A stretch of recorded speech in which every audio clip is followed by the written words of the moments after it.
আচ্ছা, তাহলে ক্লাসটা শুরু করছি। তো আমার কথা শোনা যাচ্ছে কি? হ্যালো। হ্যাঁ, বেশ বেশ। তো যেটা ব্যাপার সেটা হচ্ছে যে তোদের তো এখনো সেমিস্টার 2 এর পরীক্ষা হয়নি এখনো, তাই তো? রুটিন ফুটিন কিছু দেয়নি তো এখনো? না অ্যাডমিট কার্ড ডাউনলোড করার কিছু অপশন বোধহয় দেয়নি এখন, নাকি? ফর্ম ফিল আপটা হবে সেপ্টেম্বরের মানে ওই 12 তারিখ করে 12 তারিখ পর্যন্ত ফর্ম ফিল আপটা বলেছে, এখনো অ্যাডমিটেড ডেটটা বলেনি। আচ্ছা, মানে সেপ্টেম্বরের 12 তারিখ, মানে এখন দেরি আছে অনেক প্রায়। মানে পরীক্ষা প্রায় সেপ্টেম্বরের শেষের দিকে হবে। বেশ, ঠিক আছে। তাহলে তোদের তো এমনি সেমিস্টার 2 এর যা সিলেবাস ছিল শেষ হয়ে গেছে নাকি? হ্যাঁ, আর পরীক্ষাই হবে না সেপ্টেম্বরে, পুজো চলে যাচ্ছে। হ্যাঁ, কি বলছিস আরেকবার বল, বুঝতে পারলাম না। সেপ্টেম্বরে এক্সাম হবে না, ও পুজো চলে এসছে তো। ও হ্যাঁ, সেপ্টেম্বরে তো পুজো আছে আবার শেষের দিকে, ঠিক। তাহলে অক্টোবর অনেক দেরি আছে তাহলে। তো সেই জন্য তাহলে আমরা নভেম্বরে। সেমিস্টার 3টা কিটা, হ্যাঁ, নভেম্বরে না অক্টোবরের শেষের দিকে হয়তো হতে পারে, জানি না সেটা। যখন হবে হবে, ঠিক আছে। তাহলে আমরা তো সেমিস্টার 3 তাহলে শুরু করতে পারি, কারণ অনেকদিন যেহেতু সময় আছে, মানে সেমিস্টার 2 এর পরীক্ষার আগে। তো তাহলে সেমিস্টার 3 আমরা শুরু করছি। মানে কিছু কিছু পার্ট আমরা এগিয়ে রাখছি, তাহলে পরে সেমিস্টার 3 যেহেতু অনেকগুলো পেপার আছে, তো একটু একটু যদি আমরা এগিয়ে রাখি তাহলে হয়তো সুবিধা হবে। তো সেই জন্য আমরা সেমিস্টার 3টা শুরু করছি। তো তোদের তো নিশ্চয়ই দেখেছিস সিলেবাস, যে সেমিস্টার 3তে তোদের ওয়েব অপটিক্স আছে, ম্যাথমেটিক্যাল ফিজিক্স, এগুলো সব আছে, তাই তো? মানে সিইউ এর যারা আছিস তাদের। হ্যাঁ, আচ্ছা, আর অন্য ইউনিভার্সিটি যারা আছিস তাদের তো এমনি ওয়েব অপটিক্স তো সবসময় থাকবেই সিলেবাস, এটা তো কোর কোর্সের মধ্যেই পড়ে। বেশ, তাহলে ওই পার্টটা আমরা শুরু করবো, ওয়েব অপটিক্স এর যে পার্টটা। তো আমার পার্টে যেটা আছে সেটা হচ্ছে যে খুব ছোট একটা জিনিস, কিন্তু মানে ইম্পর্টেন্ট, সেটা হচ্ছে ফার্মাস প্রিন্সিপাল। তো সিলেবাসটা দেখ, হ্যাঁ লেখা রয়েছে, দেখতে পাচ্ছি নিশ্চয়ই। এই যে ফার্মাস প্রিন্সিপাল, মানে যেটা হচ্ছে তোর ফার্মাস প্রিন্সিপালের যে স্টেটমেন্ট আর ম্যাথমেটিক্যাল ফর্ম। আর তার থেকে ফার্মাস প্রিন্সিপাল থেকে আমরা কি করে ল অফ রিফ্লেকশন আর রিফ্রাকশন ডিরাইভ করতে পারি, সেটা কোথায় না, at a plane and curve surface. মানে একটা প্লেন সারফেসে বা প্লেন মিরর বা এরকম কোনো প্লেন সারফেসের জন্য হতে পারে, অথবা কোনো কার্ভ সারফেস, যেমন হচ্ছে ধর তোর কোনো একটা lens, concave or convex lens, অথবা কনকেভ মিরর, কনভেক্স মিরর। তো এগুলোর জন্য আমরা ল অফ রিফ্লেকশন এবং ল অফ রিফ্রাকশন এগুলো আমরা ডিরাইভ করতে পারি ফার্মাস প্রিন্সিপাল থেকে। তো এখানে যেহেতু সিলেবাসে এইটুকুই লেখা আছে, তো এখান থেকে খুবই স্ট্রেট ফরওয়ার্ড প্রশ্ন আছে, যেটা হচ্ছে ধর এরকমই তোকে প্রশ্ন দেবে, যেটা এখানে লেখা আছে যে তোকে বললো যে কোনো একটা প্লেন সারফেসের জন্য ল অফ রিফ্লেকশন ডিরাইভ করো, বা কোনো একটা ল অফ রিফ্লেকশন বা রিফ্লেকশন ডিরাইভ করো, অথবা কোনো একটা কার্ভ সারফেস যেমন কনভেক্স মিরর বা কনকেভ মিরর, এগুলোর জন্য তোমাকে মানে কোনো তোমাকে ল অফ রিফ্লেকশন বা ল অফ রিফ্রাকশন কিছু একটা ডিরাইভ করো। তো এইরকম স্ট্রেট ফরওয়ার্ড প্রশ্নই আসে এখানে, মানে আলাদা করে কিছু চাপ নিয়ে পড়ার চাপের কিছু নাই।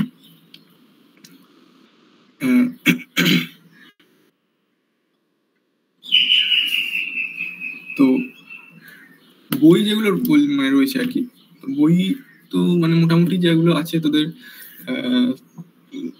তোরা হয়তো আগেও পড়েছিস, আমি জানি না তোদের লাইট ছিল নাকি আগে সেমিস্টারগুলোতে। তো এই বিঘফের যে বইটা রয়েছে, টেক্সট বুক অন লাইট, বিঘফ এবং কেজি মজুমদার, ওই বইটা এই পার্টটার জন্য এনাফ। এই যে ফার্মাস প্রিন্সিপাল যে পার্টটা রয়েছে, ছোট পার্ট, সেটার জন্য এনাফ। আর তাছাড়া তোরা যদি এক্সট্রা করতে চাস, তাহলে তার জন্য অজয় ঘটকের বইটা রয়েছে, অপটিক্স বাই অজয় ঘটক। সেই বইটা ভালো লেখা আছে। মানে তুই যদি এক্সট্রা কিছু জানতে চাস, এমনি তোর পরীক্ষায় পাস করার জন্য যেটুকু দরকার সেটুকুর জন্য বিকফ এবং কেজি মজুমদারের বইটা যথেষ্ট। কিন্তু তোরা যদি আরো এক্সট্রা কিছু জানতে চাস, সে তার জন্য অপটিক্স বাই অজয় ঘটক রয়েছে, বা তোর ইউজিন হেক্টের যে অপটিক্সের বই রয়েছে সেটাও তোরা দেখতে পারিস। সেটা তো খুব ভালো, মানে ফিজিক্সটা যদি জানতে চাস, তো তার জন্য তোদের ওই ইউজিন হেক্টের যে বইটা রয়েছে, বাই অপটিক্স বাই অজয় ঘটক, এই দুটো বই কিন্তু খুব গুরুত্বপূর্ণ। কিন্তু আমি জানি না তোদের মানে আসলে এখন তোদের যা চাপ হয়েছে আর কি, সেক্ষেত্রে প্রথম মানে প্রাথমিক লক্ষ্যটা হয়ে দাঁড়ায় যে পরীক্ষায় পাস করা, ভালো নম্বর পাওয়াটা। তো সেই জন্য আমি জানি না কতটা তোরা সময় করে এই বইগুলো পড়তে পারবি, অজয় ঘটকের বা ইউজিন হেক্টের বই। তো তার জন্য বিঘোষ বা কেজি মজুমদারের বইটা তোরা দেখতে পারিস, সেটা যথেষ্ট মানে ঠিকঠাক পরীক্ষার জন্য যথেষ্ট ঠিকঠাক আছে। অনেক ওয়ার্কটাও এক্সাম্পলে করে দেওয়া আছে।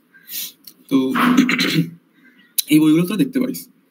তো এই গেল হচ্ছে আমাদের সিলেবাস এবং যে রেফারেন্স বই। তো এই নিয়ে কি কারোর কিছু বলার আছে?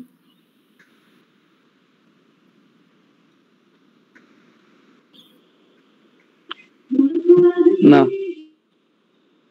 বেশ, তো এরপর আমরা যেটা শুরু করবো সেটা হচ্ছে ফার্মাস প্রিন্সিপাল। তো ফার্মাস প্রিন্সিপাল জিনিসটা কি, মানে ধর আমরা যে দেখেছি যে কোনো একটা ধর রিফ্র্যাকশনের ক্ষেত্রে ধর কোনো একটা আমরা দেখেছি নিশ্চয়ই যে ধর বালতির নিচে যে জলটা থাকে, মানে বালতিতে কোনো পুরো জলপূর্ণ কোনো একটা বালতি, তার যে তলাটা আর কি, তলদেশটা খানিকটা আমাদের মনে হয় কি দেখে যে ওটা খানিকটা উপরে উঠে এসেছে, সেরকম একটা ব্যাপার।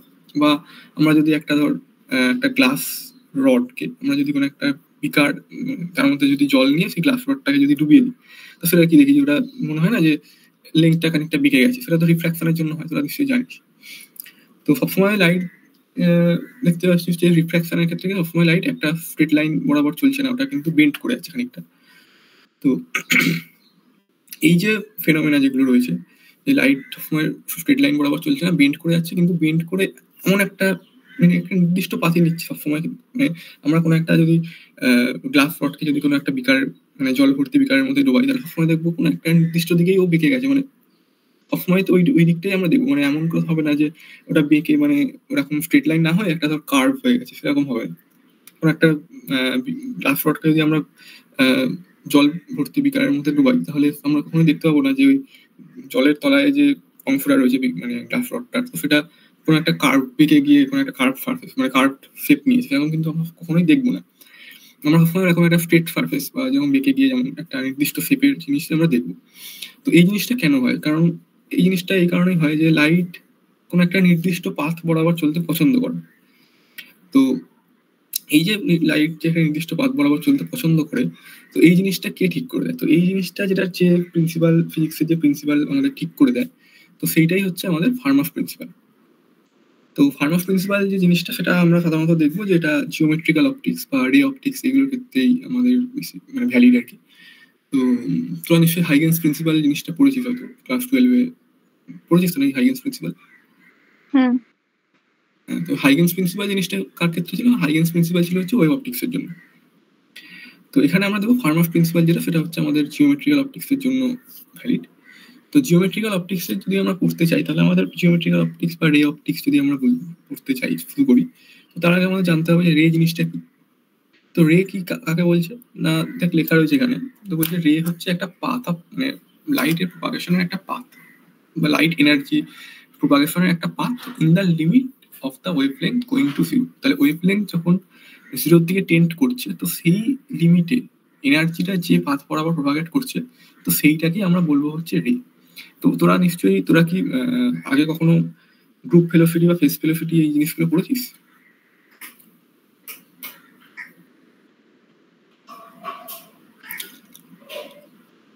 হ্যালো, প্রশ্নটা কি বললাম বুঝতে পারলি? গ্রুপ ফেলোসিটি বা ফেস ফেলোসিটি ওয়েভলেন্থ এগুলো কি পড়েছিস আগে কখনো? না। আচ্ছা, তোদের মনে হয় তাহলে এই সেমিস্টারে হয়তো আছে ওগুলো। তো আমরা যেটা মানে দেখি যে গ্রুপ ফেলোসিটি যেটা, সেই গ্রুপ ফেলোসিটির সাথে কিন্তু আমাদের এনার্জিটা প্রপাগেট করে, ফেস ফেলোসিটির সাথে নয়। তো এখানে এনার্জি প্রপাগেশন যেটা বলছে সেটা হচ্ছে আমাদের ফেস গ্রুপ ফেলোসিটির কথাটাই আমাকে বলছে কিন্তু এখানে। তাহলে এনার্জি প্রপাগেশন যখন জিনিস যেখানে দেখবি আর কি, এনার্জি প্রপাগেশন সংক্রান্ত জিনিস সব জায়গা থেকে দেখবি, তো সেখানে কিন্তু বুঝতে হবে যে সেগুলো কিন্তু আমাকে গ্রুপ ফেলোসিটির কথা বলছে। বেশ, তাহলে এই গেল হচ্ছে আমার রে এর ডেফিনেশন।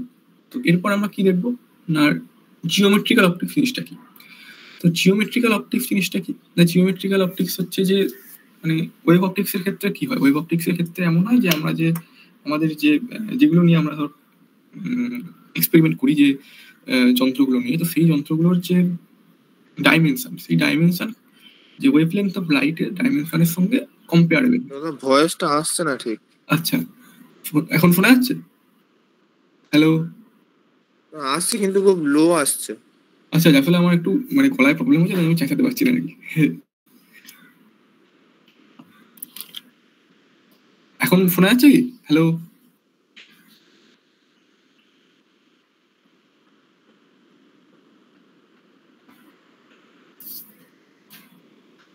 শোনা যাচ্ছে? হ্যাঁ হ্যাঁ শোনা যাচ্ছে। আচ্ছা আচ্ছা ওর নেটওয়ার্কের প্রবলেম হচ্ছে দাদা মনে হয়। আচ্ছা আচ্ছা বেশ বেশ বেশ তাহলে যেটা বলছিলাম যে তো সেটা আমরা যেটা বলছিলাম ওয়েব অপটিক্স এর ক্ষেত্রে আমাদের যে আমরা যে মানে যে যন্ত্রগুলো নিয়ে আমরা এক্সপেরিমেন্ট করি সেই তাদের ডাইমেনশন আমাদের ওয়েভলেংথ অফ লাইট যেটা তার সঙ্গে কম্পারেবল।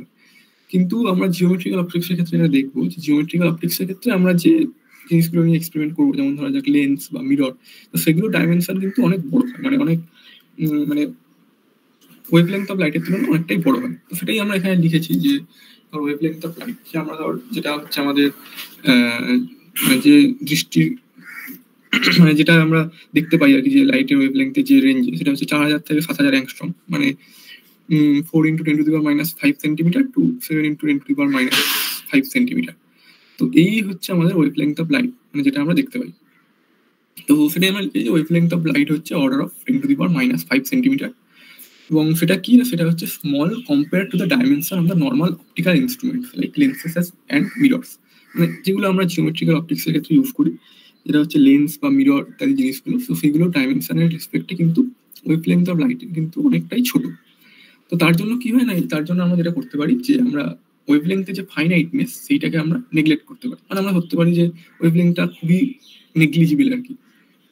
ওই মানে যে ইনস্ট্রুমেন্টগুলো নিয়ে আমরা এক্সপেরিমেন্ট করছি সেই ইনস্ট্রুমেন্টের ডাইমেনশনের তুলনায় ওয়েভলেংথটা নেগলিজিবল।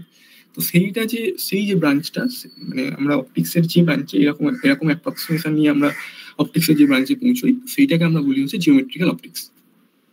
তো জিওমেট্রিক্যাল অপটিক্স এবং রের যে ব্যাপারটা বললাম সেটা কি বোঝা গেল নাকি কোনো অসুবিধা আছে? হ্যাঁ, মানে আমরা এখানেতে মানে এমন ভাবে বলবো যে লাইটটা যেন স্ট্রেট লাইন পুরোটা। হ্যাঁ হ্যাঁ এক্ষেত্রে আমরা বলতে পারি লাইটটা স্ট্রেট লাইনে চলে, কিন্তু আমরা যখন দেখবো যে ডিফ্র্যাকশনের ক্ষেত্রে, ডিফ্র্যাকশন মানে ওয়েভ অপটিক্সের ক্ষেত্রে, তো সেক্ষেত্রে আমরা দেখবো যে লাইট কিন্তু স্ট্রেট লাইন চলবে না, ওটা কিন্তু বেন্ড করে যাবে, কোনো একটা বেন্ড করে শার্প যাবে। এজ থাকলে বেন্ড করে যাবে। হ্যাঁ ঠিক বেশ। তো এখানে দেখ এই ছবিটা আঁকা হয়েছে যে মানে এটা আমি ওই তোর ওই সিঙ্গেল স্লিট যে ব্যাপারটা বলার জন্য, ডিফ্র্যাকশনের ক্ষেত্রে ব্যাপারটা বলার জন্য মানে এঁকেছিলাম আর কি। তো এরকম ধর যদি এই স্লিটের ডাইমেনশনটা যদি খুব স্মল হয় তাহলে আমরা দেখবো যে লাইটটা বেন্ড করে যাচ্ছে, কিন্তু যদি এটা অনেকটা বড় হয় ডাইমেনশনটা অনেক, তাহলে আমরা কিছু দেখতে পাবো না, আমরা দেখবো লাইটটা স্ট্রেট লাইনেই চলছে। তো এটাই হচ্ছে ব্যাপার। তো এরপর আমরা যেটা আসবো সেটা হচ্ছে ফার্মাস প্রিন্সিপাল। তো এটা গেল হচ্ছে আমাদের রে এবং জিওমেট্রিক্যাল অপটিক্স কাকে বলে। এবার হচ্ছে ফার্মাস প্রিন্সিপাল। তো ফার্মাস প্রিন্সিপাল ব্যাপারটা কি বলছে না, ধরা যাক কোনো একটা মিডিয়াম রয়েছে যার রিফ্র্যাক্টিভ ইন্ডেক্স হচ্ছে m। তো সেই মিডিয়ামে লাইট তো যে কোনো পাথ বরাবর প্রোপাগেট করতে পারে। ধর এরকম এই যে ছবিটা আঁকা হয়েছে এখানে যে লাইটটা এরকম এসিবি পাথ বরাবর প্রোপাগেট করতে পারে, আবার এসি প্রাইম বি এই পাথ বরাবর প্রোপাগেট করতে পারে। কিন্তু আমরা দেখতে পাই যে লাইট একটা নির্দিষ্ট পাথ বরাবর প্রোপাগেট করছে, মানে এত মানে এরকম তো এ থেকে বিতে যাওয়ার জন্য তো অনেক রকম ইনফাইনাইট আমার পাথ হতে পারে, কিন্তু আমরা দেখতে পাবো যে লাইটটা কিন্তু একটা নির্দিষ্ট পাথ বরাবরই এই এ থেকে বিতে যাচ্ছে। তো সেই যে পাথটা যে প্রিন্সিপাল ডিটারমাইন করে দেয়, তো সেইটাই হচ্ছে আমার ফার্মাস প্রিন্সিপাল। তো ফার্মাস প্রিন্সিপাল কি বলছে না, বলছে দ্য রে will correspond to the path for which the time taken is an extremum. তাহলে রেটা এমন পাথ বরাবরই চলবে তো যেটার জন্য যে টাইম যেটা লাগবে, মানে এ থেকে বিতে যাওয়ার জন্য যে টাইম লাগবে সেটা হবে হচ্ছে এক্সট্রিমাম। এক্সট্রিমাম বলতে either minimum or maximum or different. The current respect extremum হবে in comparison to nearby paths. তাহলে অন্য যে পাথগুলো রয়েছে সেই পাথ বরাবর লাইট যেতে যে টাইম লাগে সেই টাইমে মানে সেই যে টাইমটা এবং যে পাথ বরাবর লাইট যাবে সেই টাইমটা মানে যে পাথ বরাবর লাইট যাবে সেই টাইমটা বাকি যে টাইমগুলো রয়েছে সেগুলোর তুলনায় এক্সট্রিমাম হবে, মানে এটা either minimum or maximum or different. তো এই যদি আমার কন্ডিশন হয় তাহলে লাইটটা সেই পাথ বরাবরই প্রপাগেট করবে যে বরাবর টাইম যেটা লাগবে এ থেকে বিতে যেতে সেটা এক্সট্রিমাম। তো এটাই হচ্ছে আমার ফার্মাস প্রিন্সিপালের স্টেটমেন্ট। তো আমরা এটা আর একভাবেও বলতে পারি যেটা হচ্ছে আমাদের অরিজিনাল স্টেটমেন্ট। তো সেটা কি বলছে না, বলছে the actual ray path between two point is the one for which the optical path length is stationary with respect to variations of path.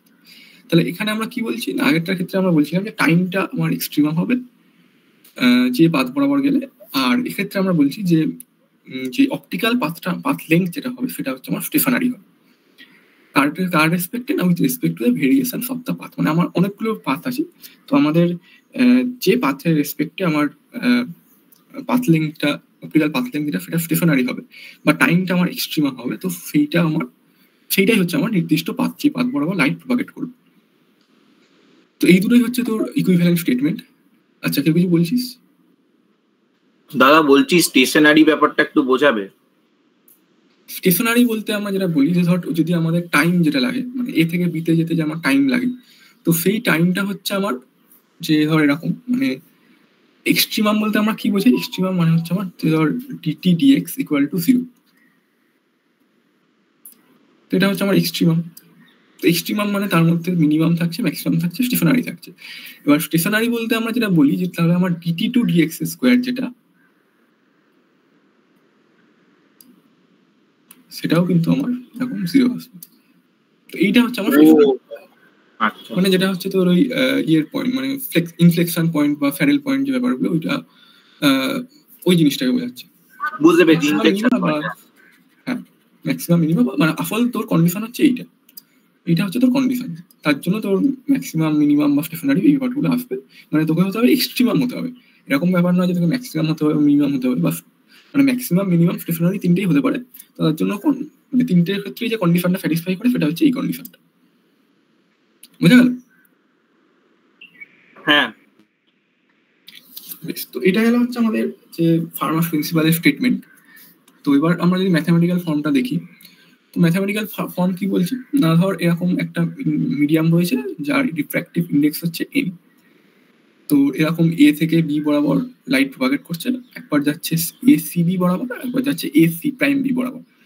তো ধর এরকম যে এই যে কার্ভ যেটা রয়েছে এ থেকে বি বরাবর যে পাথ, তার একটা স্মল কার্ভ যদি আমরা curve length infinitesimal small curve length যদি আমরা কনসিডার করি, যার লেন্থ হচ্ছে ডিএসআই, মানে আইথ সেগমেন্ট আর কি, আইথ আর্ক লেন্থ।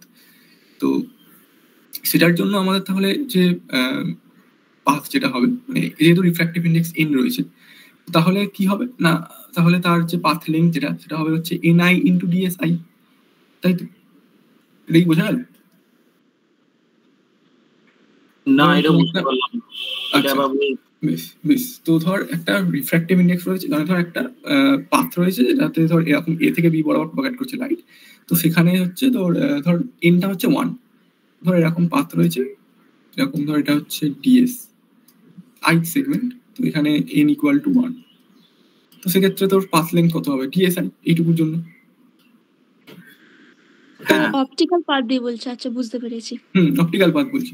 তাহলে অপটিক্যাল পাথ মানে কি? অপটিক্যাল পাথ মানে তাহলে তো আমাকে এনআই ইন্টু ডিএসআই করতে হবে, রিফ্র্যাক্টিভ ইন্ডেক্স তো আমাকে গুণ করতে হবে, তাই না? যদি এন রিফ্র্যাক্টিভ ইন্ডেক্স হয় তাহলে তার জন্য আমাকে তো এনআই ইন্টু ডিএসআই করতে হবে, অপটিক্যাল পাথ। হ্যাঁ, তো সেটাই আমরা করেছি।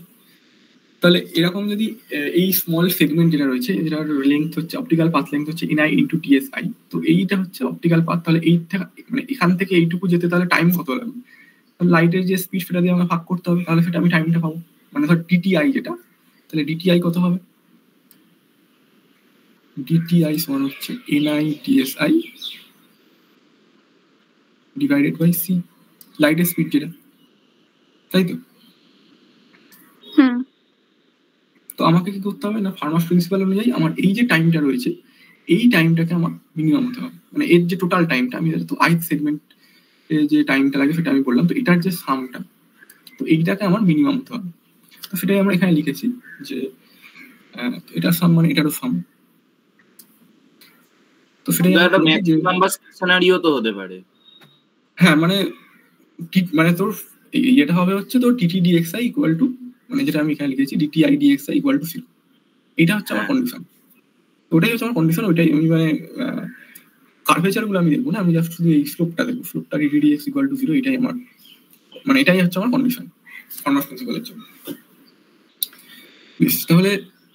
তাহলে আমার এটা হচ্ছে যে optical path length between two points may be expressed as এত, মানে অপটিক্যাল পাথ লেন্থ হচ্ছে এইটা এনআই ডিএসআই। তো এটাকে আমি যদি 1/c দিয়ে ভাগ করে দিই তাহলে সেটা মানে 1/c দিয়ে গুণ করি তাহলে সেটা আমার টাইমটা বোঝাবে। তো এখানে তুই 1/cটা আমার বাদ দেওয়া উচিত, কেননা এটা তো অপটিক্যাল পাথ লেন্থ বলছে।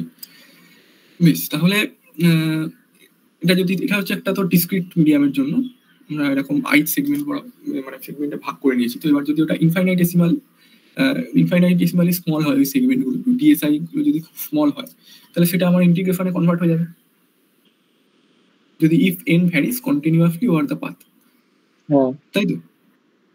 তো এটা হবে। তাহলে আমার ফার্মাস প্রিন্সিপাল অনুযায়ী কি বলবো? ফার্মাস প্রিন্সিপাল অনুযায়ী আমরা যেটা বলতে পারি যে delta of some over I N I DSI equal to 0। এবার আমার তো এখানে 1/c দিয়ে জাস্ট ভাগ ছিল, আমাকে এটা করতে হতো যে আমার পাথটাকে আমাকে মিনিমাম, এই টাইমটাকে আমাকে এক্সট্রিমাম করতে হতো।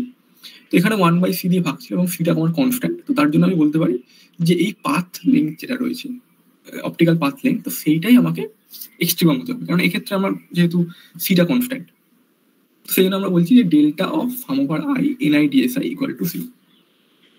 এবার ডেল্টাটা কি না, ডেল্টাটা হচ্ছে যে আমরা তোরা পরের সেমিস্টারে হয়তো দেখবি, ফোর্থ সেমিস্টারে, যে এরকম আমরা একটা জিনিস পড়ি যে হ্যামিল্টনস প্রিন্সিপাল অফ লিস্ট অ্যাকশন। তো সেই হ্যামিল্টনস প্রিন্সিপাল অফ লিস্ট অ্যাকশনে এরকম ডেল্টা জিনিসটা আছে, ডেল্টা অপারেটর যেটা আছে, তো delta of N DS equal to যেটা 0, সেটার মানে হচ্ছে তোকে এইটা হচ্ছে তোর মানে এই জিনিসটাকে তোকে এক্সট্রিমাম করতে হবে, মানে এটা হচ্ছে লিস্ট অ্যাকশনের মানে কি বলে হ্যামিল্টনস লিস্ট অ্যাকশন প্রিন্সিপালের একটা ফর্ম আর কি, যেটা হচ্ছে ফার্মাস প্রিন্সিপাল। তো এখন ওটা বললে হয়তো তোরা বুঝতে পারবি না, তো আপাতত এটুকু ধরে রাখছে এই delta of N DS equal to integration N DS equal to 0, তো এটাই হচ্ছে আমাদের ফার্মাস প্রিন্সিপালের ফর্ম। তো এই যে কন্ডিশনটা, এই কন্ডিশনটাই আমাকে ডিটারমাইন করে দিচ্ছে যে কোন পাথ বরাবর লাইটটা প্রপাগেট করবে। তো এটা হচ্ছে আমাদের ফার্মাস প্রিন্সিপালের যে ম্যাথমেটিক্যাল ফর্ম। তো ধর এরকম এই যে ডিএস যেটা রয়েছে, তো সেই ডিএসটা তো বুঝতে পারছিস, ডিএসটা হচ্ছে আমাদের আর্ক লেংথ। তো এবার আর্ক লেংথটা তো ধর বিভিন্ন ধরনের কোঅর্ডিনেট সিস্টেমে বিভিন্ন ধরনের হবে। তো ধর এরকম যদি আমি কোনো একটা কার্টেসিয়ান কোঅর্ডিনেট সিস্টেমে দেখি, তো সেক্ষেত্রে আমার ডিএসটা হবে হচ্ছে square root of DX square plus DY square. একই রকম ভাবে আমরা যদি ওটাকে আমরা প্লেন পোলারে দেখি, তাহলে সেটা হয়ে যাবে হচ্ছে ডিআর স্কোয়ার প্লাস আর টি থিটা হোল স্কোয়ার।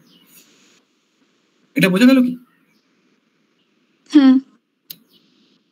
বেশ, তো এবার আমরা যেটা করি মানে এখানে আমরা সাধারণত ধরে নিই যে মানে আপাতত তোদের যে সিলেবাস রয়েছে সেই সিলেবাস অনুযায়ী আমরা ধরি যে মিডিয়াম যেটা রয়েছে, মানে যে রিফ্র্যাক্টিভ ইন্ডেক্স এন যে মিডিয়ামটা, সেই মিডিয়ামটা হচ্ছে হোমোজিনিয়াস মিডিয়াম। মানে এই এন যেটা রয়েছে রিফ্র্যাক্টিভ ইন্ডেক্স যেটা, সেটা হচ্ছে through out the medium constant, ওটার কোনো স্পেস মানে স্পেসের রেসপেক্টে কোনো ভেরিয়েশন নেই। মানে ধর এরকম N equal to some constant to X, মানে এক্স হচ্ছে ধর স্পেস মানে স্পেসটা আর কি, স্পেস কোঅর্ডিনেট। তো এনটার কোনো এরকম স্পেস কোঅর্ডিনেটের উপর ভেরিয়েশন নেই, এটা আমরা ধরে নিই। মানে ইন জেনারেল কিন্তু এনটা এক্স ওয়াই জেড এর ফাংশন হতে পারে, যে কারণে আমরা এই এনটাকে ইন্টিগ্রেশনের মধ্যে রেখেছি। কিন্তু মানে তোদের যে আপাতত যে সিলেবাসটা রয়েছে, তো সেই সিলেবাস অনুযায়ী এনটা হচ্ছে কনস্ট্যান্ট, তো তার জন্য আমরা এই এনটাকে কিন্তু ইন্টিগ্রেশনের বাইরেও নিয়ে চলে আসতে পারি, যেহেতু কনস্ট্যান্ট সেই জন্য ইন্টিগ্রেশনের বাইরে আমরা আনতে পারি। তো এই হচ্ছে আমাদের যে ফার্মাস প্রিন্সিপালের ম্যাথামেটিক্যাল ফর্ম। তো এরপর ফার্মাস প্রিন্সিপালের যে আচ্ছা ম্যাথামেটিক্যাল ফর্ম এবং ফার্মাস প্রিন্সিপালের যে স্টেটমেন্ট, এগুলো কি মোটামুটি বোঝা গেল?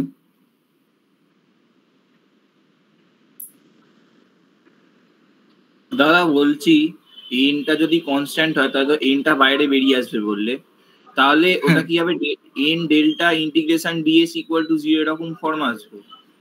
হ্যাঁ, এনটা তো আমার কনস্ট্যান্ট, এনটাকে আমি বাদ দিয়ে দিতে পারি, এটা নট ইকুয়াল টু 0, তাহলে ডেল্টা অফ ডি, তাহলে delta integration DS equal to 0 হবে। হ্যাঁ হ্যাঁ। এইবার delta integration DS equal to 0, এখান থেকে অঙ্ক করবার সময় আমরা এটাকে করব কি করে, ইভালুয়েট করব কি করে? সেটা আমি আসছি, তো এখানে কয়েকটা প্রবলেম আমি বলবো, সেখানে তুই বুঝতে পারবি। যেমন ধর এই যে ল অফ রিফ্লেকশন বা ডিফ্র্যাকশন, এই জিনিসগুলোতে এগুলোতে আমি আসছি, তখন বুঝতে পারবি কি করে করছেন, ঠিক আছে?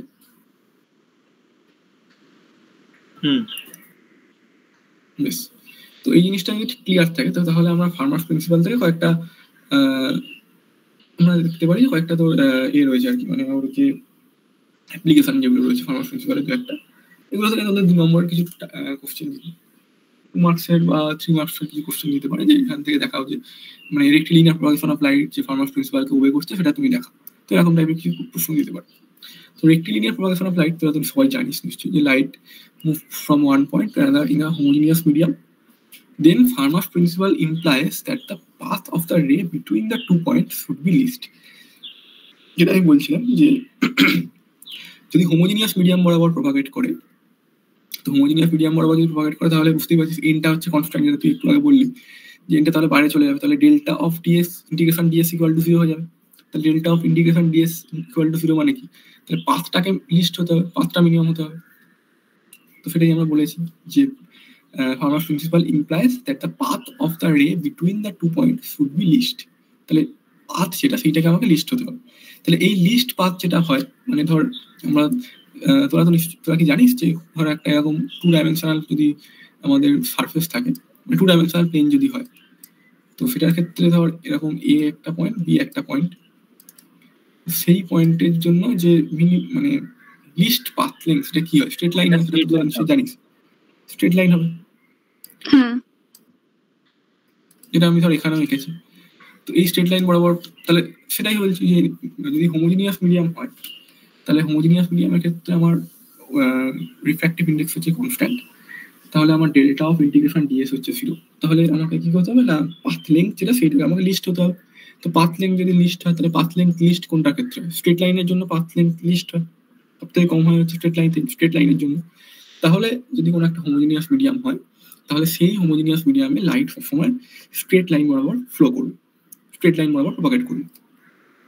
তো তাহলে আমরা বুঝতে পারছি যে ফার্মাস প্রিন্সিপাল থেকে আমরা ডাইরেক্ট তার আমরা এভিডেন্স পাচ্ছি যে, বা ডাইরেক্ট কনসিকুয়েন্স যেটা সেটা হচ্ছে যে rectilinear propagation of light straight line বরাবর ফ্লো করছে। তাহলে এটা হচ্ছে আমাদের ফার্মাস প্রিন্সিপাল থেকে আমরা একটা কনক্লুশন ড্র করতে পারলাম।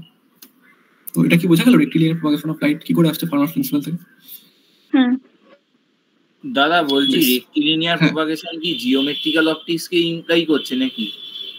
হ্যাঁ, রেক্টিলিনিয়ার প্রপাগেশন তো জিওমেট্রিক্যাল অপটিক্সই হয়, কারণ আর তোর ওয়েভ অপটিক্সে সব রেক্টিলিনিয়ার প্রপাগেশন করে হবে। মানে ডিফ্র্যাকশনের ক্ষেত্রে তোরা দেখেছিস নিশ্চয়ই যে ওখানে তো লাইট তো বেন্ড করে যায় না, একটা কোনো শার্প এজ দিয়ে যদি যায়, এবং সেখানে যদি ওই যে ইনস্ট্রুমেন্ট যেগুলো সেগুলোর যদি ওয়েভ মানে সেগুলোর ডাইমেনশন যদি ওয়েভ লেন্থের সঙ্গে কম্পারেবল হয় লাইটের, তখন তো ওটা বেন্ড করে যায়, তো ওটা রেক্টিলিনিয়ার ফ্লো করে না, তাই না? হ্যাঁ। তো জিওমেট্রিক্যাল অপটিক্সের জন্য আমরা ফার্মাস প্রিন্সিপাল যে জিনিসটা সেটা পুরোটাই জিওমেট্রিক্যাল অপটিক্সের জন্য দেখবো আর কি। আর ওয়েভ অপটিক্সের জন্য আমাদের তো হাইগেন্স প্রিন্সিপালের ব্যাপারগুলো রয়েছে। বেশ, তো এরপর আরেকটা জিনিস যেটা রয়েছে যেটা principal of reversibility of light path. তো তার মানে আমরা যেটা বলতে পারছি যে লাইট ধর এ থেকে বি বরাবর যে পাথ বরাবর প্রপাগেট করছে, এ টু বি বরাবর, ধর একটা আমি আগের এক্সাম্পলটাই ধরে নিই যে যেটা হচ্ছে হোমোজিনিয়াস মিডিয়াম যেখানে রিফ্র্যাক্টিভ ইন্ডেক্স কনস্ট্যান্ট। তো তাহলে সেক্ষেত্রে লাইট একটা স্ট্রেট লাইন বরাবর প্রপাগেট করবে এ থেকে বি বরাবর, ধর এ সি বি এই পথ বরাবর প্রপাগেট করবে, যেটা আমি এখানে লিখেছি। তো এবার যদি আমি বলি যে আমাকে ফার্মাস প্রিন্সিপাল কি বলছে, ফার্মাস প্রিন্সিপাল তো বলছে যে লাইটের প্রপাগেট কোন পাথ বরাবর করবে, সেই পাথটার মানে পাথটা কি হবে সেটা আমাকে বলছে। পাথের ডিরেকশন বা ডিরেকশনের ব্যাপারে কিন্তু ফার্মাস প্রিন্সিপাল আমাকে কিছু বলছে না, তাই তো? হ্যাঁ। তাহলে আমরা কি বলতে পারি, যেহেতু পাথের ডিরেকশনের ব্যাপারে ফার্মাস প্রিন্সিপাল আমাকে কিছু বলছে না, তাহলে আমি এটা তো বলতে পারি যে এ থেকে বি বরাবর লাইটটা যে পাথ বরাবর প্রপাগেট করবে, বি থেকে এ বরাবর সেই একই পাথ বরাবরই লাইটটা প্রপাগেট করবে। যেহেতু আমাকে ফার্মাস প্রিন্সিপাল শুধু লাইটের মানে পাথের শেপটা শুধু বলছে, যেটা হচ্ছে স্ট্রেট লাইন। হ্যাঁ। তো সেটাই হচ্ছে আমাদের মানে reversibility principle of reversibility of light path. যে সেটাই আমরা এখানে লিখেছি, Fermat's principle involves only the optical path and not the direction of propagation of light. So a ray in going from point A to B will trace the same route as one from B to A. A থেকে B বরাবর যে path বরাবর যে propagate করবে, B থেকে A বরাবর সেই একই রুট ও নেবে, ওই লাইটটা সেই একই রুট বরাবর প্রপাগেট করবে, স্ট্রেট লাইন বরাবর প্রপাগেট করবে। যেহেতু ওখানে ডিরেকশনের ব্যাপারে কিছু বলা নেই, সেই জন্য আমরা বলতে পারি যে ফার্মাস প্রিন্সিপাল থেকে আমরা প্রিন্সিপাল অফ রিভার্সিবিলিটি আমরা পাচ্ছি। তাহলে আমরা এই দুটো জিনিস পেলাম, একটা হচ্ছে রেক্টিলিনিয়ার প্রপাগেশন অফ লাইট আর একটা হচ্ছে প্রিন্সিপাল অফ রিভার্সিবিলিটি। এই দুটো আমরা ফার্মাস প্রিন্সিপাল থেকে বলতে পারলাম যে এই দুটো আমরা ফার্মাস প্রিন্সিপালের কনসিকুয়েন্স। তাহলে এই যে নোন জিনিস দুটো, যেটা হচ্ছে আমাদের রেক্টিলিনিয়ার প্রপাগেশন অফ লাইট এবং principal of reversibility of light path, তো এই দুটো নোন জিনিস আমরা ফার্মাস প্রিন্সিপাল দিয়ে আমরা এক্সপ্লেন করতে পারলাম। হ্যাঁ, তাই তো? বেশ, তো এরপর যেটা তুই বলছিলিস যে কি করে আমরা এরকম এই প্রবলেমগুলো কি করে করবো, যেরকম ডেল্টা অফ মানে এনটা যদি কনস্ট্যান্ট হয় তাহলে delta of DS equal to 0, integration DS equal to 0, এই প্রবলেমগুলো আমরা কি করে ট্যাকেল করবো। তো সেই প্রবলেমগুলো এবার আমরা আসছি। তো সেটা হচ্ছে প্রথম মানে আমি আজকে যেটা বলবো সেটা হচ্ছে loss of reflection at a plane surface and loss of refraction at a plane surface from Fermat's principle. তো এগুলো আমরা কি করে ডিরাইভ করতে পারি সেগুলো আমরা বলবো। তোমার এই যে ছবিটা এঁকেছি, এগুলো তো হাইগেন এখানে দিয়েও করা যাবে। হ্যাঁ হাইগেন্স দিয়েও করা যায়, কিন্তু আমরা এখানে ফার্মাস দিয়ে করছি। বেশ, তো যেটা আমরা বলছি যে loss of reflection at a plane surface from Fermat's principle. তো ফার্মাস প্রিন্সিপাল যেহেতু আমরা বলছি, তাহলে আমাদের এখানে আমরা লস অফ রিফ্লেকশন বলছি। লস অফ রিফ্লেকশন মানে কি না, তাহলে আমাকে যে এই দুটো মিডিয়ামের ক্ষেত্রে আমার রিফ্র্যাক্টিভ ইন্ডেক্সটা সেম, তাই তো?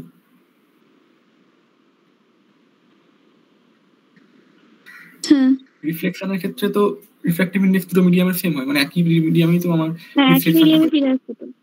হ্যাঁ বেশ, তো আমরা কি করছি, আমরা এখানে ধরে নিচ্ছি যে মানে দুটোরই যে রিফ্র্যাক্টিভ ইন্ডেক্স সেটা হচ্ছে এন, স্মল এন। এই মিডিয়ামটা আর এই মিডিয়ামটা দুটোর ক্ষেত্রে রিফ্র্যাক্টিভ ইন্ডেক্স হচ্ছে স্মল এন। তাহলে এপিবি যেটা, সেটা হচ্ছে আমার কি না, এপিবি হচ্ছে আমার পাথ অফ রে ফ্রম ওয়ান ফিক্সড পয়েন্ট এ। মানে এইটা হচ্ছে আমার যে রিফ্লেকশন যেটা হয়েছে, সেই রিফ্লেকশনের পাথটা এ থেকে বিতে গেছে, সেখান থেকে রিফ্লেক্ট করে পি থেকে বিতে। তো এই হচ্ছে আমার পাথটা এপিবি। তো এখানে ধর এই অ্যাঙ্গেলটা হচ্ছে মানে যেটা হচ্ছে ইনসিডেন্স অ্যাঙ্গেল, সেটা হচ্ছে থিটা, আর রিফ্লেকশন অ্যাঙ্গেল যেটা, সেটা হচ্ছে ফাই। তো এটা হচ্ছে আমাদের যে প্লেন সারফেস যেখানে লাইটটা রিফ্লেক্ট করেছে, সেটা হচ্ছে এমএস।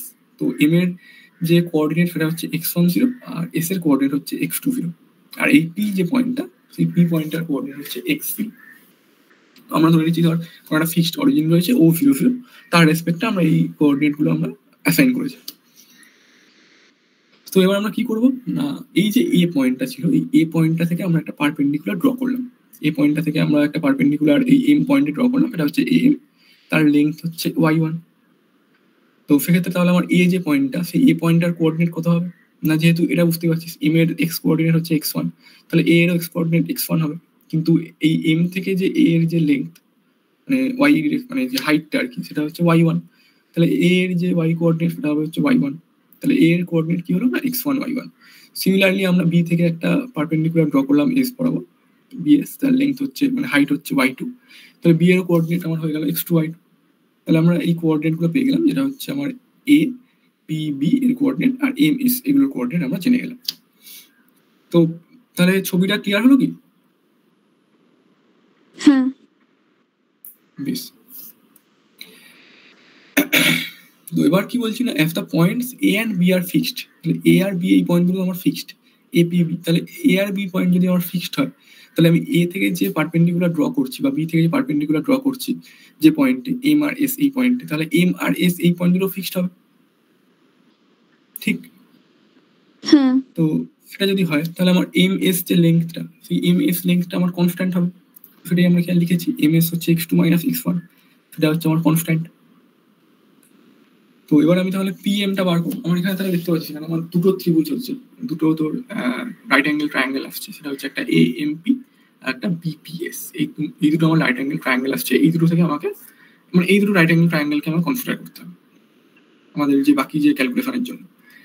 তো এখানে তাহলে আমার পিএম কত হচ্ছে না, পিএম বুঝতে পারছিস যে x - x1, কারণ এক্সটা হচ্ছে বড়, মানে এক্স এর যে ম্যাগনিটিউড সেটা হচ্ছে x1 এর তুলনায় বড়।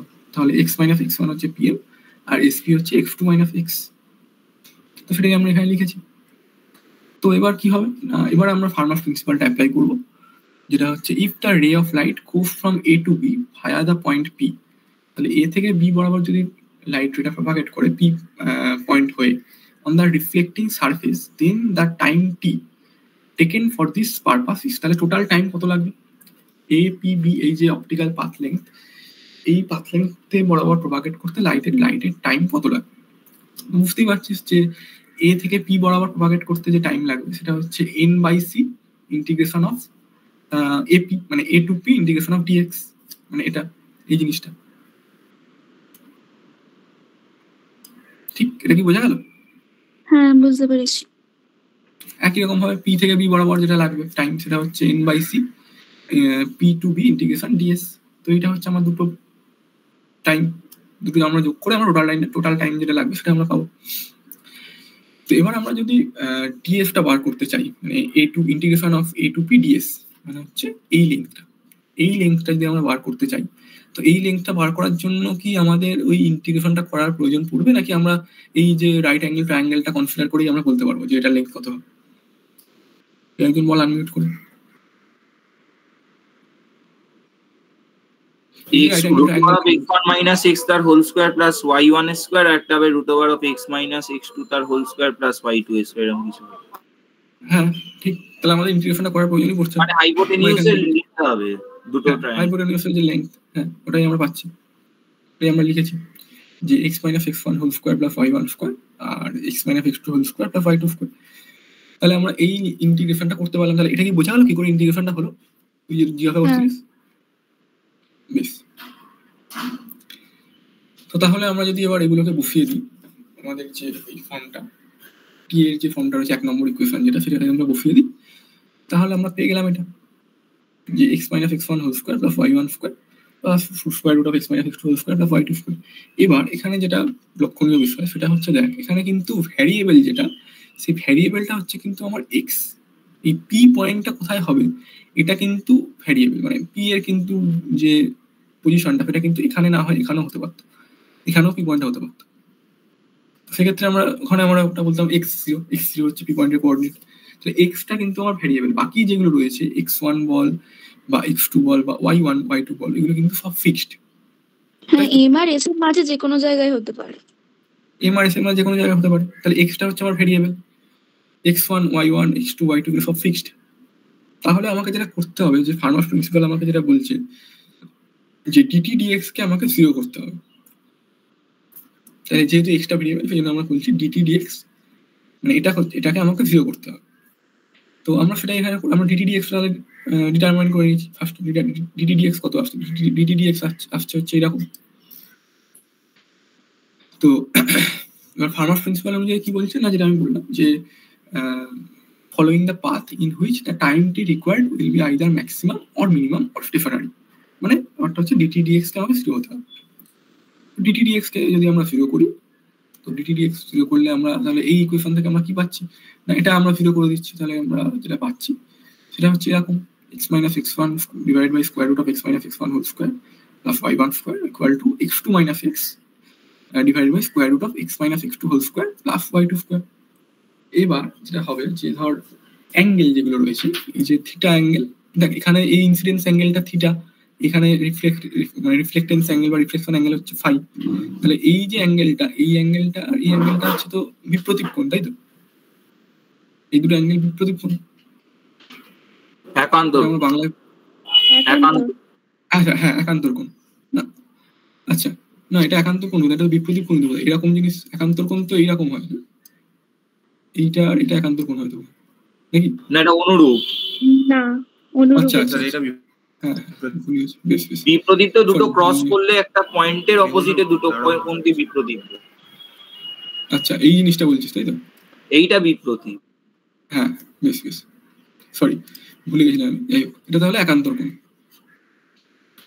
তাহলে একান্তর কোণ যদি হয় তাহলে বুঝতে পারছিস, তাহলে এই অ্যাঙ্গেলটা থিটা হলে এই অ্যাঙ্গেলটাও থিটা হবে, একই রকম হবে। এটা ফাই হলে এটাও ফাই হবে। তো এবার আমরা কি করবো না, আমরা সাইন থিটা সাইন ফাই এগুলো আমরা ডিটারমাইন করবো, বা মানে সাইন থিটা এখানে কত হবে, যেহেতু আমার লস অফ রিফ্লেকশনের ক্ষেত্রে যেটা আমরা জানি যে ইনসিডেন্স অ্যাঙ্গেলের সাইন আর রিফ্লেকশন অ্যাঙ্গেলের সাইন এই দুটো আমার সেম হয়, তাই তো? তাহলে আমরা সাইন থিটা সাইন ফাই এগুলো ডিটারমাইন করবো। তাহলে এটার ক্ষেত্রে সাইন থিটা কত হবে? ap by y1 ap by y1, মানে লম্ব বাই অতিভুজ। আচ্ছা লম্ব না, ap by y1 কি হবে এক্ষেত্রে? তো দেখ এক্ষেত্রে লম্ব কি হবে, ap by m হচ্ছে লম্ব, আর তোর হাইপোটেনিউস হচ্ছে সাইন থিটা বলছি, সাইন থিটা ap করে হবে, apটা তো নিচে থাকবে, লম্ব বাই অতিভুজ হয় না? তাহলে pm by ap হবে তো, pm by ap এই যে এই amp যে ট্রায়াঙ্গেলটা রয়েছে এটার ক্ষেত্রে আমি বলছি pm by ap হবে, তাই তো? হ্যাঁ pm by ap। তাহলে pm টা আমার কত? pm হচ্ছে আমার x minus x1, আর ap কত না, ap তো আমি বললাম যে square root of x minus x1 whole square plus y1 square.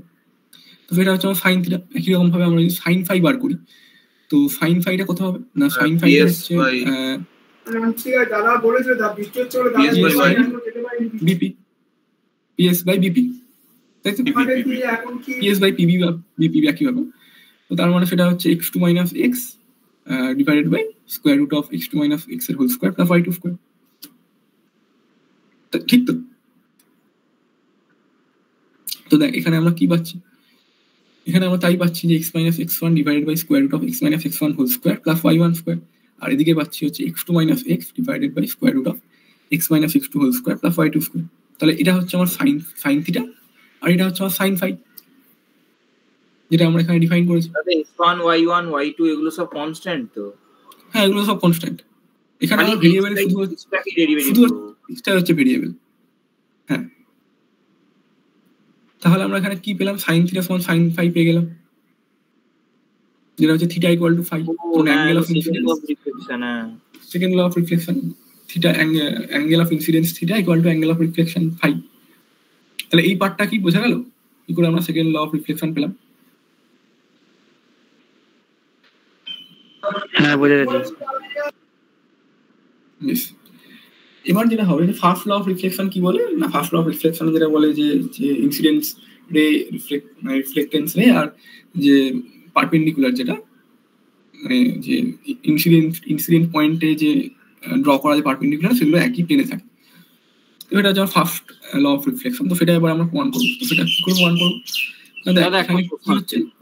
হ্যাঁ বলবো, হ্যাঁ বলবো দাদা। বলছি sine theta equal to the sine phi হয়, তাহলে তো থিটা সমান পাই মাইনাস ফাই হতে পারতো। তাহলে তো থিটা আর ফাই মানে সম্পূরক হতে পারতো, সাপ্লিমেন্টারি অ্যাঙ্গেল দুটোই তো হতে পারে।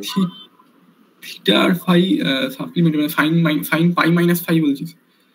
হ্যাঁ, নাকি এটা সাইন থিটা সাইন ফাই ওই নমিনেটর ডিনোমিনেটরের সাইন দেখে বোঝা যাচ্ছে যে x মাইনাস x1 টা গ্রেটার দ্যান 0, আর যেটা হরে রয়েছে সেটাও গ্রেটার দ্যান 0, তাই দুটোই ফার্স্ট কোয়াড্রেন্টে রয়েছে, সেই দিকে কি থিটা সমান ফাইটা বলছে নাকি?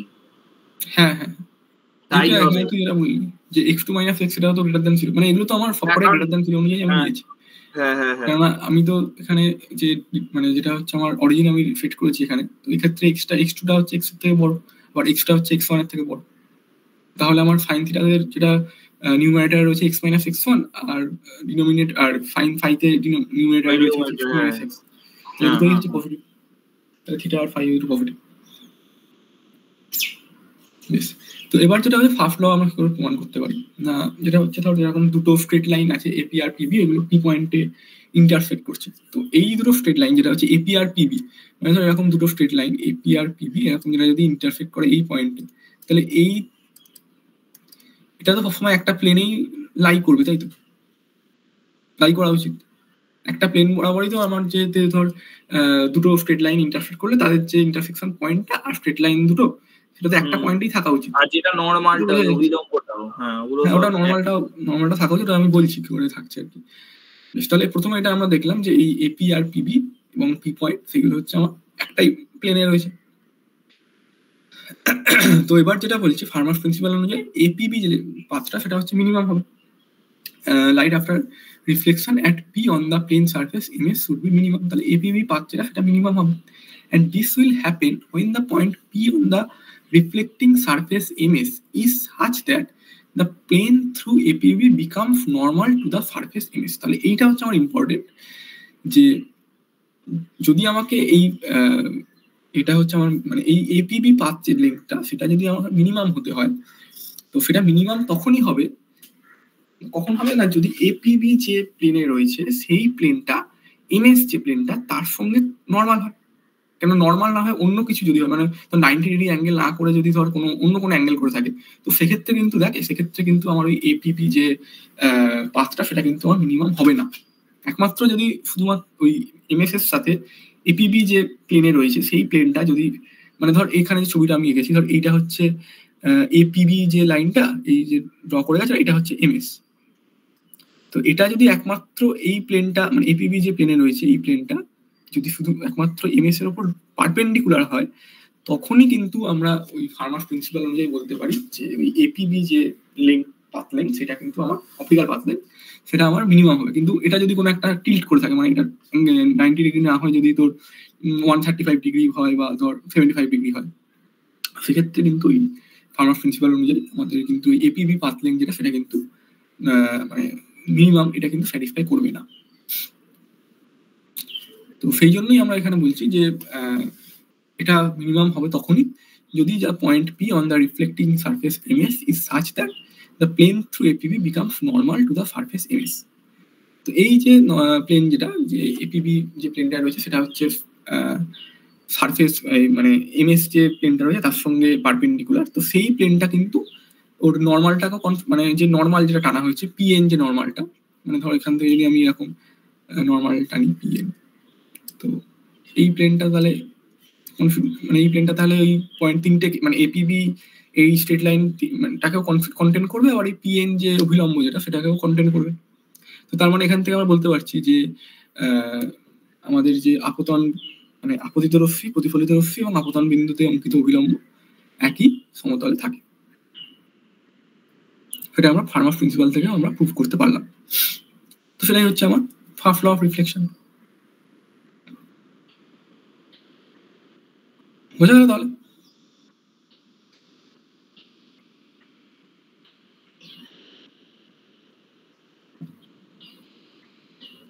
এটা একবার বলবে, স্টেটমেন্টটা একবার বুঝলাম না।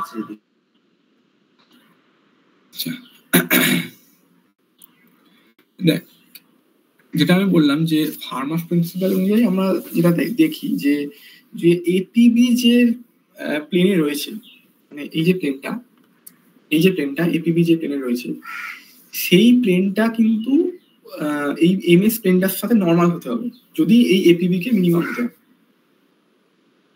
এমএস যে প্লেন যেটা রয়েছে এই এমএস প্লেনটার সাথে এপিবি যে প্লেনে রয়েছে সেই প্লেনটাকে নর্মাল হতে হবে ইন কেস যদি এপিবি আমার মিনিমাম। যদি মিনিমাম হয় তাহলে তার কন্ডিশন হচ্ছে যে এই এমএস প্লেনের সাথে এই যে প্লেনটা রয়েছে সেই প্লেনটাকে নর্মাল হতে হবে, নাহলে কিন্তু এই এপিবি মিনিমাম হবে না। এটা হচ্ছে আমার ফার্মার প্রিন্সিপাল আমাকে বলেছে। এটা আমরা ধর এখানে লিখেছি যে according to farmer principal the path APB followed by light after reflection at P on the plane surface MS should be minimum, and this will happen only when the point P on the reflecting surface MS is such that the plane through APB becomes normal to the surface MS. এটাই হচ্ছে আমার condition. হ্যাঁ, এটাই হচ্ছে আমার condition যে যদি এই এমএস এর সাথে এই যে প্লেনটা রয়েছে এপিবি যে প্লেনে রয়েছে সেই প্লেনটা যদি নর্মাল হয় তাহলেই আমার এপিবিটা মিনিমাম হবে, যেটা আমার ফার্মার প্রিন্সিপাল আমাকে বলছে। তো সেটা যদি মিনিমাম হয় তাহলে বুঝতে পারছি যে এই প্লেনটা তাহলে এপিবি যে প্লেনে রয়েছে সেটা তাহলে এই এমএস যে প্লেনটা মানে যে সেই প্লেনটার সঙ্গে নর্মাল হবে, এবং সেটা যদি নর্মাল হয় তাহলে আমরা বলতে পারি যে এই পিএন যে নর্মালটা সেই পিএন নর্মালটাও তাহলে ওই নর্মাল প্লেনটার মধ্যেই থাকবে, তাই তো নাকি? হ্যাঁ, তাহলে আমরা বলতে পারছি যে যে আপতিত রশ্মি, প্রতিফলিত রশ্মি এবং আপতন বিন্দুতে অঙ্কিত অভিলম্ব একই সমতলে রয়েছে। এপিবি মানে এপিবি যে পাথটা আর পিএন এগুলো প্রত্যেকটা একটা প্লেনে রয়েছে, যেটা হচ্ছে এই প্লেনটা। সেটাই হচ্ছে ফার্স্ট ল অফ রিফ্লেকশন। হ্যাঁ, তাহলে আমরা এটা প্রমাণ করতে পারলাম ফার্স্ট ল অফ রিফ্লেকশন এবং সেকেন্ড ল অফ রিফ্লেকশন, এটা তাহলে আমরা ফার্মার প্রিন্সিপাল থেকে প্রমাণ করতে পারলাম। বোঝা গেল তাহলে এটা কি করে প্রমাণ করলাম? হ্যাঁ, বেশ। তো তোদের যেটা প্রশ্ন তোদের হয়তো দিতে পারে যে এরকম ধরনের, মানে এটাই প্রশ্ন দিতে পারে যে derive laws of reflection using Fermat principle. তো এটাই হচ্ছে তোদের প্রশ্ন দেবে, 5 নম্বর দেবে। তোরা এটা করে দিবি, পুরো যেটা করা হয়েছে এটাই, মানে এখান থেকে তোদের মানে খুব ফ্ল্যাট কোশ্চেনই দেবে, এখান থেকে কিছু ঘুরিয়ে প্রশ্ন আসার মানে দেওয়া যাবেই না আর কি। কেননা যেহেতু তোদের এখনো ওই হ্যামিল্টনস প্রিন্সিপাল বা জিনিসগুলো এখনো পড়া হয়নি, সেই জন্য তোদের এরকম এখান থেকে এরকম টাইপের ফ্ল্যাট প্রশ্নই দেবে। তাহলে এবার যেটা আমরা দেখবো সেটা হচ্ছে আমরা তো ল অফ রিফ্লেকশন দেখলাম, এবার আমরা দেখবো যে ল অফ রিফ্র্যাকশন। তো ল অফ রিফ্র্যাকশন কি বলছে? Law of reflection at a plane surface from Fermat principle, এটা এবার আমরা ডিরাইভ করবো। তো ল অফ রিফ্লেকশনের ক্ষেত্রে কি হয় না, লাইট একটা মিডিয়াম থেকে অন্য একটা মিডিয়ামে যায়, তো তার জন্য লাইটের ডিরেকশন খানিকটা চেঞ্জ হয়ে যায়, মানে লাইট যে পাথ বরাবর যাচ্ছিল সেই পাথ বরাবর না গিয়ে ও খানিকটা তোর বেন্ড করে যায়।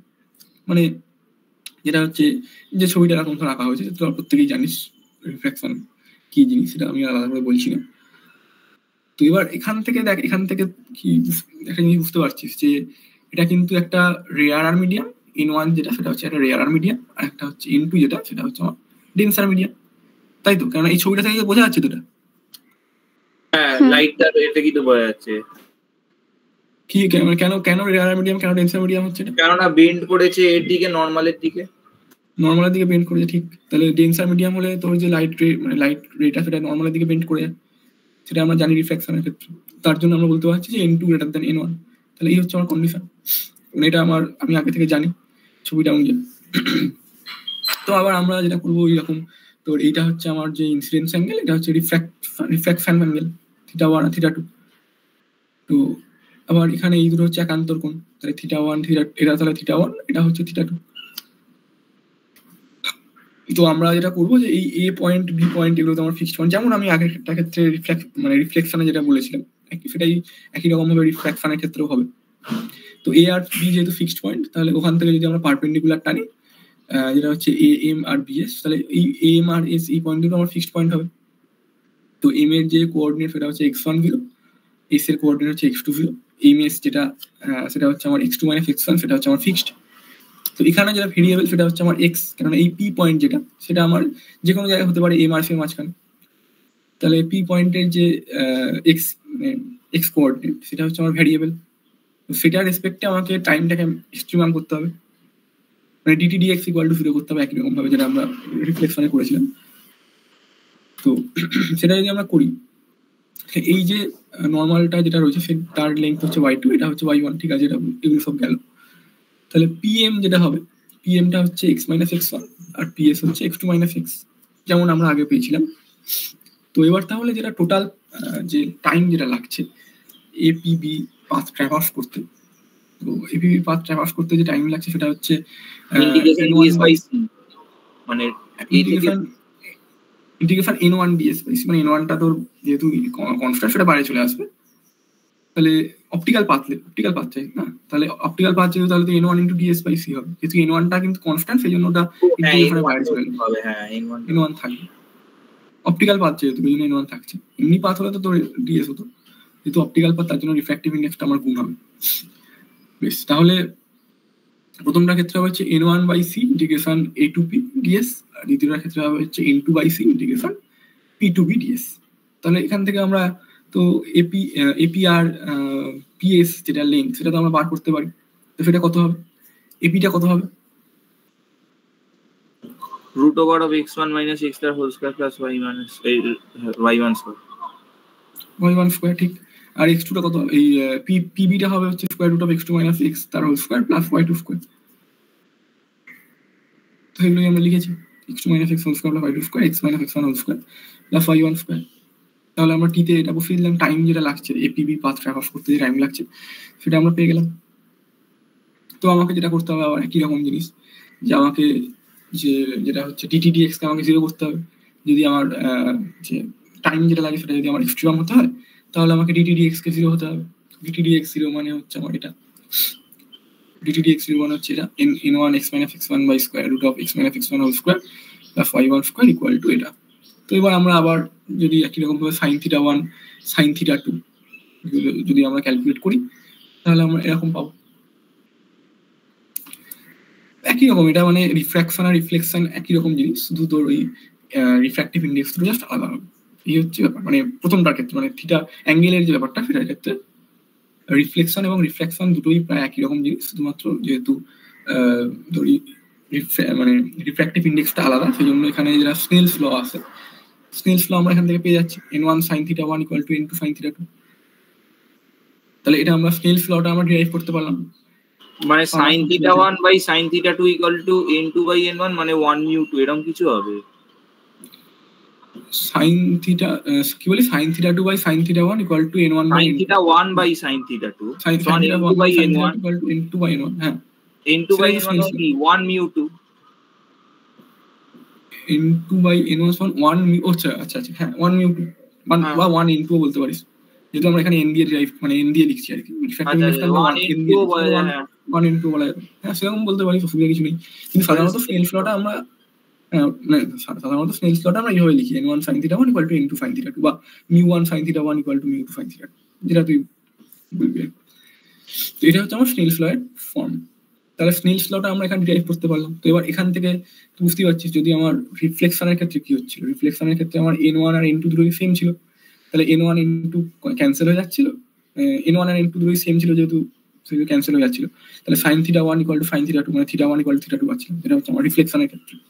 কিন্তু এখানে যেহেতু রিফ্র্যাক্টিভ ইন্ডেক্স দুটো আলাদা মিডিয়াম, সেই জন্য আমার এখানে n1 sine theta 1 equal to n2 sine theta 2 এটা আমরা পাচ্ছি। তাহলে আমরা মানে এই ফর্মে যদি আমরা লিখি, তাহলে আমরা মানে সহজে আমরা একটা বলতে পারবো যে মানে ট্রান্সফর্ম করতে পারবো আর কি, যে মানে আমাদের বুঝতে সুবিধা হবে যে যদি আমাদের n1 আর n2 যদি সেম হতো, তাহলে সেক্ষেত্রে ওটা রিফ্লেকশন হয়ে যেত। তাহলে রিফ্লেকশনের ক্ষেত্রে আমরা থিটা 1 সমান থিটা 2 পেতাম। কিন্তু রিফ্র্যাকশনের ক্ষেত্রে যেহেতু n1 আর n2 আলাদা, সেই জন্য আমরা এরকম n1 sine theta 1 equal to n2 sine theta 2 এরকম পাচ্ছি। বোঝা গেল দাদা? হ্যাঁ। তাহলে আমরা স্নেলস ল অফ রিফ্লেকশন যেটা মানে রিফ্র্যাকশন যেটা, সেটা আমরা ফার্মাস প্রিন্সিপাল থেকে ডিরাইভ করলাম।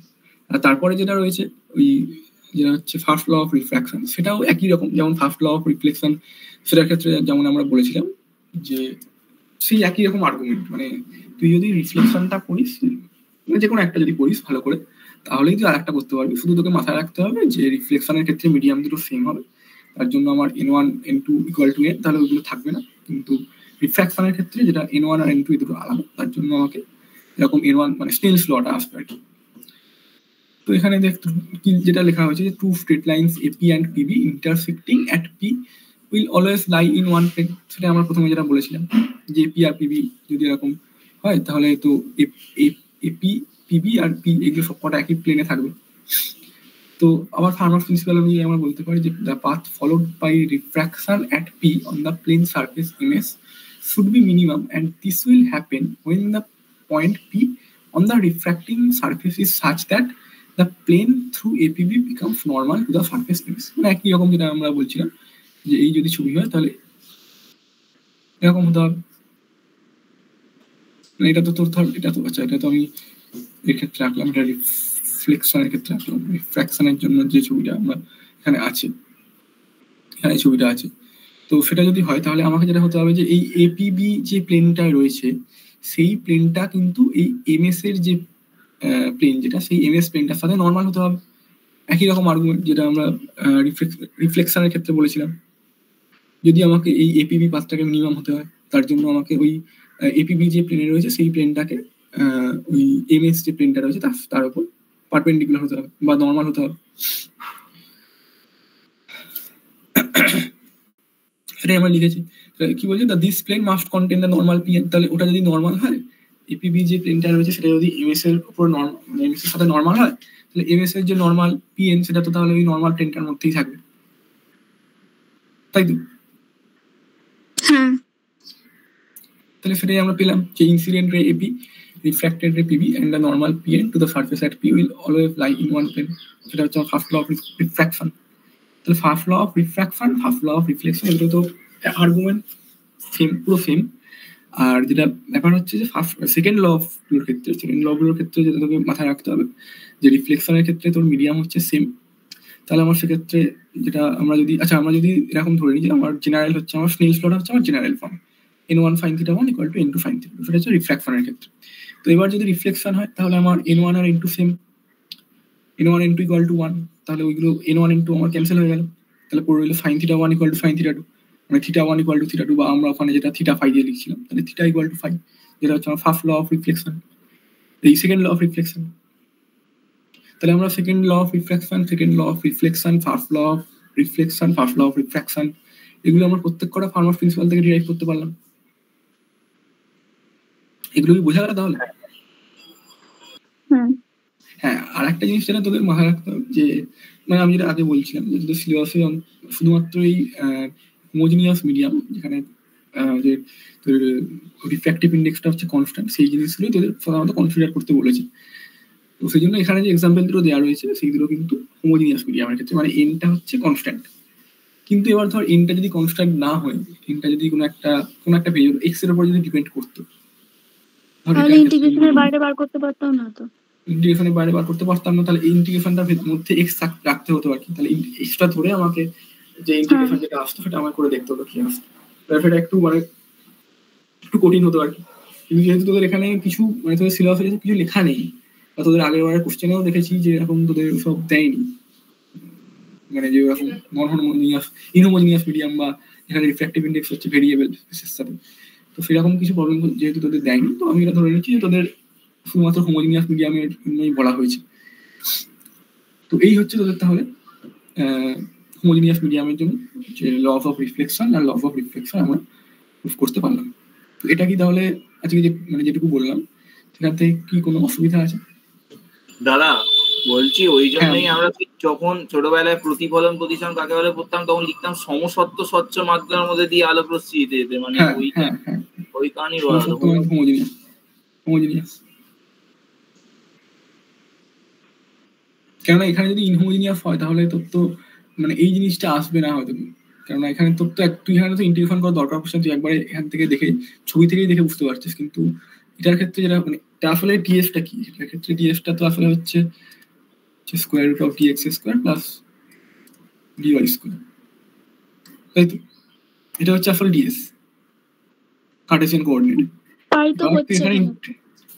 হ্যাঁ, এবার তুই এখানে ইন্টিগ্রেশন করে তুই এটা পেয়ে যাচ্ছিস x - x1 হোল স্কয়ার বা 5 স্কয়ার। কিন্তু যদি তোর এখানে যদি আরেকটা x থাকতো আর কি, ধর এখানে যদি একটা x ts হতো, তাহলে x ts হলে কিন্তু তোকে তাহলে কিন্তু ইন্টিগ্রেশনটা তোকে অন্যভাবে করতো, মানে এখানে কিন্তু তাহলে একটা x থাকতো, তাহলে x থাকলে তুই তাহলে এরকম ডাইরেক্ট লিখতে পারতিস না, তাহলে তোকে ইন্টিগ্রেশনটা করতে, এখানে তুই ইন্টিগ্রেশনটা ছাড়াই মানে ইন্টিগ্রেশনটা করলেও তুই এটাই পাবি, কিন্তু ইন্টিগ্রেশনটা ছাড়াই তুই এখানে মানে জাস্ট ছবিটা দেখেই বলতে পারছিস যে এই লেন্থটাই হবে, এপি লেন্থটাই হচ্ছে তোর এটার ভ্যালু হবে। কিন্তু এক্ষেত্রে কিন্তু তোকে ইন্টিগ্রেশনটা করতে হতো এবং করে যে ভ্যালুটা আসতো সেইটা লিখতে হতো।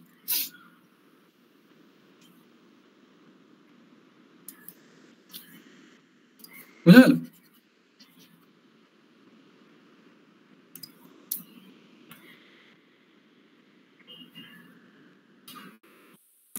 আজকের পড়ানোটা থেকে কি কোনো অসুবিধা আছে? না। তাহলে যেটা বলবো যে তোরা তাহলে এই পার্টটা লিখতে থাক, মানে এটা খুব স্মল পার্ট। পরের দিন আমি যেটা বলবো সেটা হচ্ছে যে কার্ভ সারফেসে যে তোর রিফ্র্যাকশন আর রিফ্লেকশন যেটা সেটা আমি বলবো। তো এই পার্টটা তো আশা করছি আর অসুবিধা হওয়ার কথা নয়, এটা খুবই ছোট পার্ট এবং খুবই সহজ আর কি। তো যেটা আমি বলবো যে এইগুলো কিন্তু তোরা দেখে রাখ, কেননা তোদের পরীক্ষাতে কিন্তু এইরকম টাইপেরই প্রশ্ন দেবে, মানে পুরো একদম স্ট্রেট ফরওয়ার্ড তোকে দেবে যে এরকম এগুলো ডিরাইভ করো, যে লস অফ রিফ্লেকশন এবং laws of refraction Fermat principle থেকে ডিরাইভ করো। তো তাহলে বুঝতে পারছিস এইগুলো যেগুলো বললাম সেগুলোই তোর হচ্ছে একটা প্রশ্ন। তো এগুলো তোরা মোটামুটি একটু দেখে রাখ, কিন্তু যেহেতু শুরু হয়ে গেছে, যেহেতু ক্লাস শুরু হয়ে গেছে, তো সেই জন্য তোরা একটুখানি মোটামুটি একটু দেখে রাখ বা একটু প্র্যাকটিস করে রাখ, তাহলে হয়তো পরে সুবিধা হবে। বেশ, যদি তাহলে আর কারোর কিছু বলার না থাকে তাহলে আজকে এখানেই তাহলে শেষ করবো।